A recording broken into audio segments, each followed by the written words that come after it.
Da li će njihova ljubav stići do obale ili će se izgubiti negde usred ovog uzbudljivog putovanja? To ćemo saznati u ovoj priči. Lisa, udata žena, ostavlja muža i ćerku kako bi provela odmor na jednoj farmi u Francuskoj sa drugim muškarcem. Lisa želi da se uda za Henrya. Henry je također potajno došao ovdje sa Lisom, ostavivši svoju suprugu kod kuće kako bi zajedno uživali u odmoru. Njihov odmor protiče lepo sve dok se iznenada ne pojavi Henryjev sin, što potpuno remeti njihove planove. Henryjev sin David došao je na farmu kako bi se pripremao za završne ispite. Lisa prvi put upoznaje Davida za doručkom. Pošto ne zna ko je ona, David pita svog oca: tata, ko je ona? Henry mu odgovara: ovo je Lisa. Ona vodi umetničku galeriju i pomaže mi da kupim neke slike zbog posla. Ovdje smo poslovno. Ali David nije naivan. On osjeća da njegov otac ima tajnu devojku i da verovatno više ne voli njegovu majku. Čak sumnja da planira razvod kako bi bio sa Lisom. U početku Lisi ne smeta Davidovo iznenadno prisustvo koje ometa njenu romansu. Međutim, Henry grdi Davida zato što je došao bez najave. Povrijeđen tim rečima, David napušta sto i odlazi bez doručka. Henry se zatim izvinjava Lisi: žao mi je, nisam znao da će doći. Morat ćemo nekako da se prilagodimo. Nakon doručka Lisa ulazi u kuću i slučajno čuje Henrya kako razgovara sa svojom suprugom. On joj govori: trebalo je da mi kažeš da David dolazi. Ja sam ovdje zbog posla. Slušajući razgovor, Lisa shvata da Henry svojoj ženi nije rekao da je sa njom. Prisluškujući razgovor preko drugog telefona,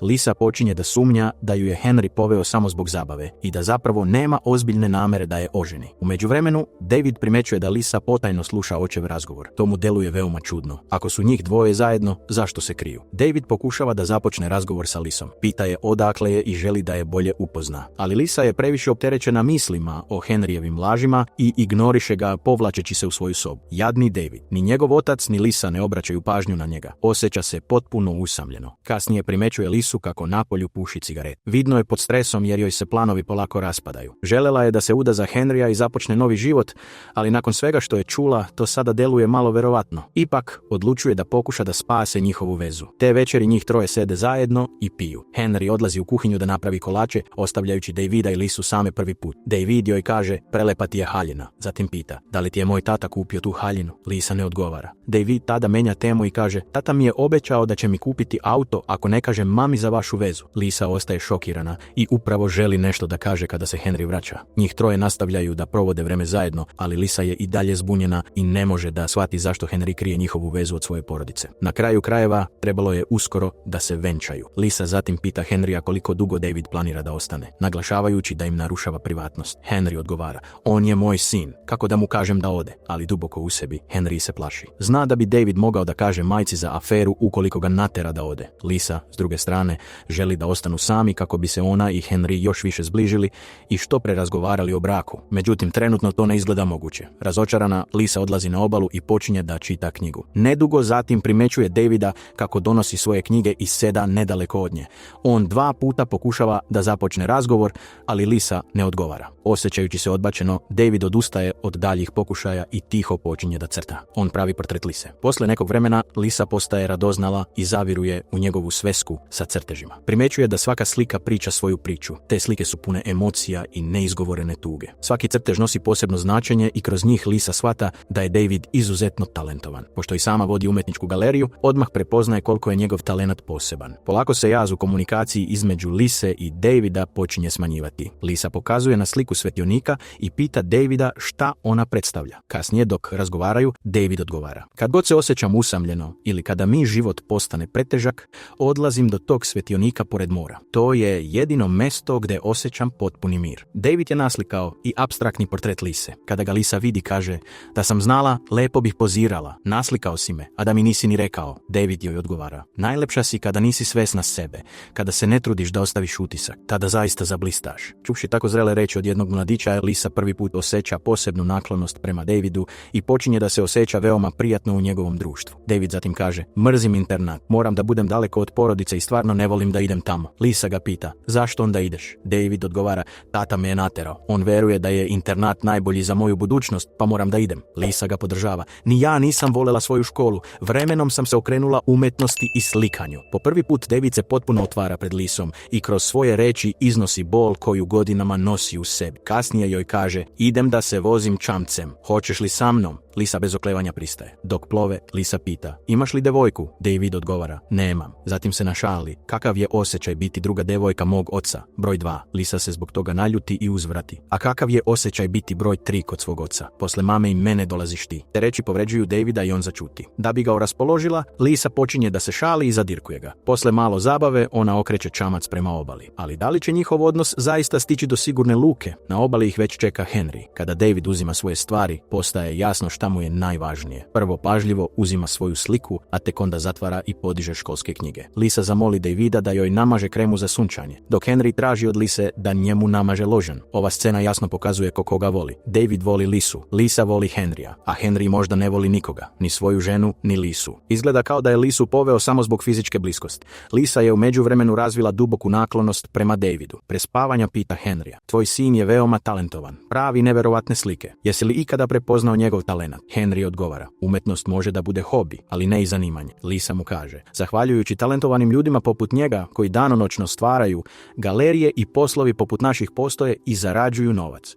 Barem pokaži malo poštovanja prema njima. Međutim, Henry je hladan i emotivno udaljen poslovni čovjek. On gotovo da ne razgovara sa Lisom i uglavnom joj prilazi samo zbog fizičke bliskosti. Zbog toga Lisa počinje da se udaljava od njega. U međuvremenu Lisa radi test za trudnoću. Rezultat pokazuje da je trudna. Nosi Henryevo dete. Shvata da će morati što pre da se uda za njega. Kasnije odlazi u Davidovu sobu i, dok se šminka, pita ga, gde vidiš sebe za 10 godina? David odgovara, možda ću imati svoju galeriju ili ću postati poznati slikar. Hoćeš li tada doći da me vidiš? Zatim on pita nju, a gdje ti vidiš sebe za 10 godina? Lisa odgovara, vidim sebe ovdje. Udaću se za tvog oca, imaću umetničku galeriju u ovom selu i dete. Ostaću ovdje zauvek. Možda će dete čak ličiti na tebe. Kada to čuje, David se rastuži. Lisa ga zatim zamoli da joj zakopča haljinu. Dok joj pomaže, David kaže, znaš da moj tata nikada neće ostaviti moju mamu, zar ne? I nikada se neće oženiti tobom. Iznenađena, Lisa pita, zašto misliš da se neće oženiti mnome? David odgovara, zato što moj tata zapravo nema ništa svoje. Sva imovina i sav novac vode se na moju mamu. Ako se razvedu, njemu neće ostati ništa. Ovo potpuno šokira Lisu. Shvata da je godinama bila sa čovjekom za kojeg je mislila da je bogat poslovni čovjek, a koji zapravo nema sopstvenu imovinu. Ipak, još uvijek ne veruje potpuno Davidu. David nastavlja, svake godine dolazim na ovu farmu. Svake godine viđam ga sa nekom drugom ženom. Ti nisi prva. Ja ga veoma dobro poznajem. On se neće oženiti tobom. Ali Lisa i dalje odbija da mu poveruje. Kasnije njih troje večeraju zajedno. Iznenada, Lisa pita Henrya, da li me voliš? Henry je potpuno zatečen tim pitanjem i ne očekuje da ga čuje baš za večerom. Zbog ove neprijatne situacije, David pokušava da ode od stola, ali ga Lisa zaustavlja i zamoli da ostane. Zatim ponovo pita Henrya, da li me voliš? Želi da pred njegovim sinom prizna da je voli i da planira da se oženi njome. Međutim, Henry ne daje nikakav odgovor, što Lisu još više razočarava i povređuje. Nakon toga pušta romantičnu muziku i počinje da pleše sa Davidom pred Henryjevim očima. Na taj način pokušava da izazove njegovu ljubomoru. Iako mu je neprijatno, David pristaje da pleše sa njom. Kada vidi koliko su se Lisa i David zbližili, Henry se razbesni. On grubo hvata Lisu i odvodi je u svoju sobu. Davidu to ne deluje nimalo neobično. Dobro zna da se njegov otac na sličan način ponaša i prema njegovoj majci. Navikao je na takvo ponašanje. Posmatra kako se Lisa i njegov otac svađaju u spavačoj sobi. Nakon toga David se krišom uvlači u Lisinu sobu, oblači njenu spavačicu i stavlja njen karmin. U tom trenutku njegov otac ga zatiče. Videvši bes na očevom licu, David se potpuno uplaši i pokušava da se udalji. Deluje kao da njegov otac već dugo zna za njegove sklonosti. Lisa također vidi šta se dogodilo, a David osjeća ogroman stid i beži sa farme. Zabrinuta za njega, Lisa kreće za njim. Posmatrajući sve to, ona konačno shvata zašto ga njegov otac nikada nije prihvatio i zašto ga je poslao u internat kako bi ga držao podalje od sebe. Sve to je ostavilo duboke emotivne posljedice na Davida. Toliko je uplašen da ne može ni da razgovara sa svojim ocem o tome ko je zapravo. Lisa zna gde bi mogao da ode. Jednom joj je pričao o svetioniku na koji odlazi kada se osjeća usamljeno. Tamo ga i pronalazi. Pokušava da ga smiri i govori mu da nema ništa loše u tome da bude ono što jeste. Lisa zatim iznajmljuje hotelsku sobu u blizini i njih dvoje odlaze tamo. Međutim, čim stignu, David se zaključava u kupatilo. Posle mnogo pokušaja, Lisa uspeva da uđe i zatiče ga kako sedi i plače. David kroz suze govori da ga niko ne prihvata. Kaže da ne želi da postane poslovni čovjek poput svog oca. Njegova najveća ljubav su umetnost i slikanje. Lisa ga u potpunosti podržava. Kako bi ga ohrabrila, kupuje mu i odeću koja mu se dopada. David se osjeća veoma srećno kada je obuče. Njih dvoje provode mnogo lepih trenutaka zajedno kao bliski prijatelji.